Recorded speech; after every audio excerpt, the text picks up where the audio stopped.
રણુજાવાળાની બીજ તો છે જ, પણ આજે મારી વિહતમાનો પ્રાગટ્ય દિવસ થઈ ગયો. જેઠ મહિનાની બીજ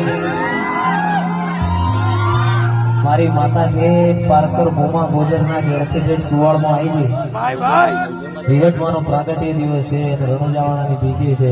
બેને યાદ કરતા ગવાતું હોય તો એતના સમરૂ રોમા પી લજિયા થયો